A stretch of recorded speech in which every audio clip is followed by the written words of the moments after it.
Now since I'd say we have a pretty good lasting peace for most nations.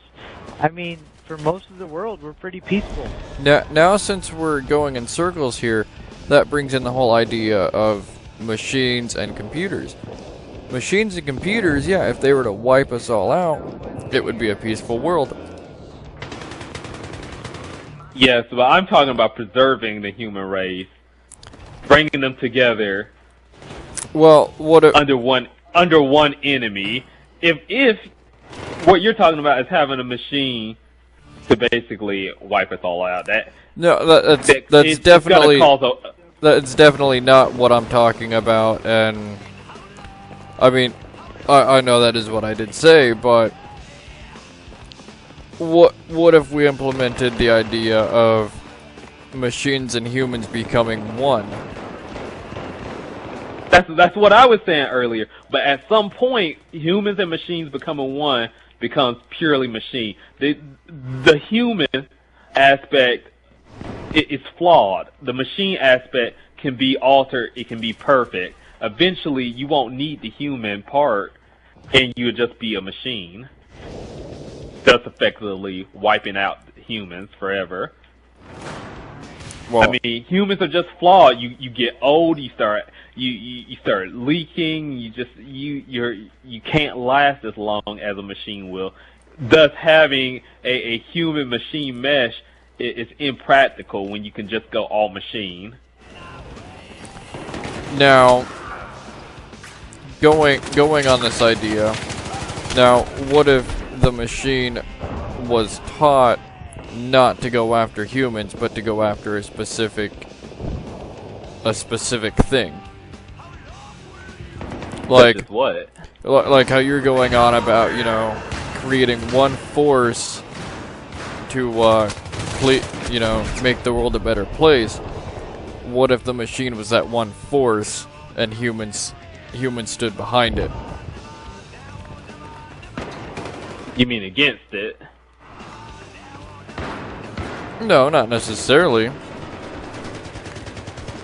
Look, if there's one force for good, and it's a machine, then I wouldn't see why every country couldn't just build the same machine themselves. And in fact, that would be the first thing I would think, oh, if it's a machine for good and they have it, I can just build that myself.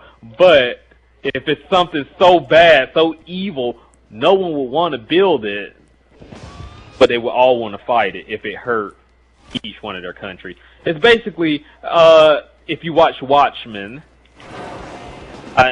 Watchmen had the same idea, basically that the genius Unite in it with Manhattan.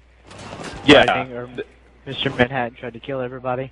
Exactly. The genius in it, he knew that the world had to come together, that the world was on the brink of nuclear warfare, and he had to bring the world together. How did he do it? He made the world think that Mr. Manhattan attacked all these huge countries, and thus ending the nuclear war between humans and causing a new war with Mr. Manhattan. This force that they couldn't never beat. In fact, he left at the end and went to Mars, so they couldn't even reach him. But they were united now against one enemy. Well, it was the perfect scenario. See, I've never really agreed with that bourgeois technique, to be honest. I feel, that is the easy way out to me. Okay, well, with that being said, I have a question for you. What makes you think the world is going to stay as one big force after? Oh, I don't think it will at all. But that's why someone after my time is over, someone has to take my place. Somebody, just Batman in the second Batman, they were talking about someone had to take Batman's place that he didn't want to do it forever. Someone would have to take my place. I can't do it forever. But you realize that countless lives would be lost in this futile effort, and if someone took your place, it would happen again. I think countless lives would be lost the first time. Then the world has a big moment of peace while it recovers from my dastardly deeds. And then it happens again. But it has to. There has to be bloodshed. There has to be bloodshed. You're basically recalling the plot from Final Fantasy X. And 7. You know what I think? I think North Korea just needs to grow a pair of balls and attempt to attack us, and we'll take North Korea out, and we'll all be good. But we won't be good. There's always a new country to take its place. There's always. No, because America will expand, we'll take over North Korea's portion, and the world will be like, oh, okay, we're all good now, North Korea's gone. No more Kim Jong. It can't happen that way. Oh, but it will though. But it won't. It will though. You'll take down one dictator, and another one will rise. Who's next to a rise? What other country has a dictator right now? Iran. Well, Iran's just pathetic. And they're attempting to make weapons grade uranium. So they'll probably be the next to rise. Iran has always been trying to do that, but Iran doesn't. They've been trying to do that since 1980. But so was North Korea, and but so was North Korea, and now they finally perfected it, now didn't they? Just recently. Well, yeah, but the point is, all it takes is a little time. I'm saying by the time we get finished with North Korea, Iran will be ready to rise. But also at the same time, you gotta agree that we are policing these people heavily, which I don't necessarily agree with. But we might be policing them, but it's not doing the trick. There's always a new country ready to rise up against us, and it's not just us. My plan protects the entire world. Well, now what if we did this then? What if we invaded both Korea and Iran at the same time and got rid of them? I'm telling you, there's always going to be another country to rise up somewhere else in the world. Well, now you may take out your main two threats, but there's always another somewhere. Well, let me finish my whole story here. After invading, let's say we go and invade North Korea and Iran, and it goes wrong. I move to Australia, I live, you guys die. We're all good. End of conversation. Australia or Canada, those are the two safe countries. Yeah. Fuck Canada. I wouldn't go to Canada. I'd rather die than go to Canada. See, problem solved. But we all know there is not one country on this planet that has the balls to launch a nuclear missile. Well, because the retaliation would be immense. Exactly. One country would fire, and it would be everyone versus them. Exactly. Everyone. Because the UN has adopted a pretty much all-or-nothing policy.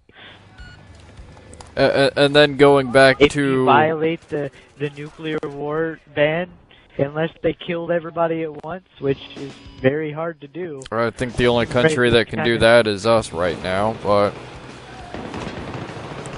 I mean... Yeah, but we'd have to kill ourselves in the process if we hit Canada. I mean, well, the radiation fallout alone would be enough to pretty much cause famine throughout the country. Well, and that comes back to the idea of no one has the balls to make a nuclear attack, because the radiation fallout is just gonna fuck us all in the end anyways. Right. What is the fallout for a standard atomic bomb? Isn't around 3,000 kilometers? In all directions? Depending on the weapon you're using. I mean, depending on the weapon you're using, I mean, I think Russia's Tsar bomb has like a 10-15 mile radius fallout. Well, no, I'm talking about overtime fallout. I'm not talking about immediate fallout. Oh. Immediate fallout is nothing compared to overtime with wind and... Yeah, I mean, overtime fallout, I believe you'd be... If I recall correctly, if you were to launch a single nuclear weapon, the overtime fallout is you'd be able to wipe out the whole planet in like 15, 20 years. Yeah. If measures weren't taken to prevent it from spreading. Yeah. I mean, there are things they can do. Well, yeah, you can just surround your house in zeolite and you'll be good. Well, I mean, as far as there are ways to keep it clean in your area to keep it from spreading. Well, yeah. One of the things is watching the wind patterns, so they can predict where it's going to hit, so they know. Hence why we're not all dead yet from Chernobyl. / Hiroshima, Nagasaki. Yeah, but I don't think those weren't nuclear, I know, but I mean, yeah, they had radiation fallout and they have all issues over there now, but yeah, they still have issues supposedly in Nagasaki. I think Hiroshima's pretty much cleared up. That's Japan. We don't really. Yeah. What's the story on Chernobyl? I was reading something the other day where they have a nature reserve now. Is it completely mopped up and ready to go, or is it just no, not at all. I think they said it won't be cleared for like another 100 years. Wow. Still got pockets of radiation. In some of the more dense radioactive areas, there's areas where it won't be cleared for another like 100 years, if I recall. Wow. That's crazy. I mean... And that was a reactor. That wasn't even a bomb. That wasn't meant to do that. Yeah, it was... big accident, but... No, I mean, it's something I would love to actually sit back down and go back and do a lot of more research on it, because it's something that intrigues me. But... yeah, I mean... I thought they were deeming the areas around the borders safe with restrictions, with people could actually start moving into those areas. Well, there's a lot of areas like that within there that they're like, okay, you know, yeah, you're safe here. But in more of like the high dense areas around the reactor and a few selected pockets on the outside and stuff, they're not exactly the safest places to be. I mean, I personally, if I ever get the chance, would love to go and visit the area. See, to me, that is just crazy, to be honest. I do not want to get close to there. If I got close to there, I would be in a full, 6-inch thick suit of lead. Really, I find it intriguing that 50,000 people can abandon everything they have in less than a night and never return to it. Well, yeah, there's always like a sad romantic thing about it, but I mean, it's not something that I really want to investigate or look into. It's just something that I see as more of a sad truth. Well, yeah. Because I mean, those people never got their lives back. There's just no way. Oh yeah, I mean, I understand that, and it's something. It was shitty when it happened. It'll always be a shitty thought, and it's still shitty. I still feel like the Russian government did not do enough for their people. Well, that was Russia in what, the 1980s, I believe it was, 86.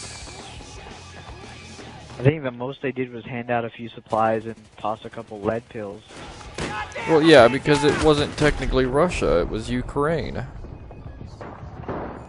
And you know what the worst part is? I actually knew a guy that grew up in the Ukraine, and they left literally, I think it was 3 months before Chernobyl. Wow. To America. And he said they were within 3 miles of that place. Wow. Of the plant and all that, yeah.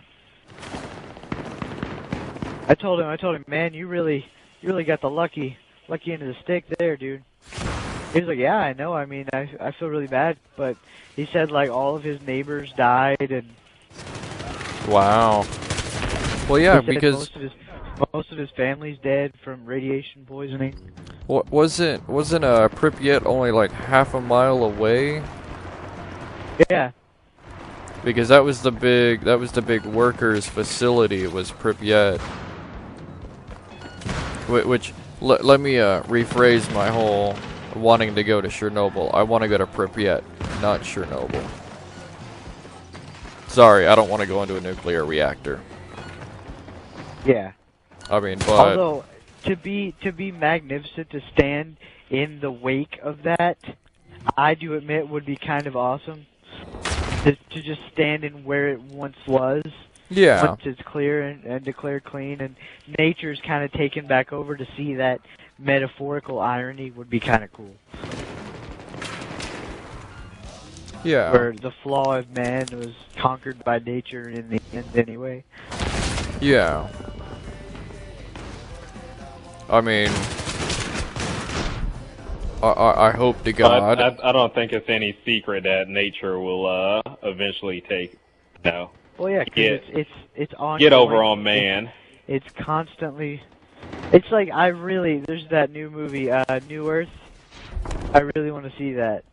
Kind of how Earth man runs out of resources, leaves Earth, redevelops, and becomes a way to hunt man, basically. Oh, I think I remember the TV special for that. Yeah, they had I think it's Jaden Smith and Will Smith doing it. I don't remember who it Really? was. Oh, wait. Yeah. Oh, no, we're talking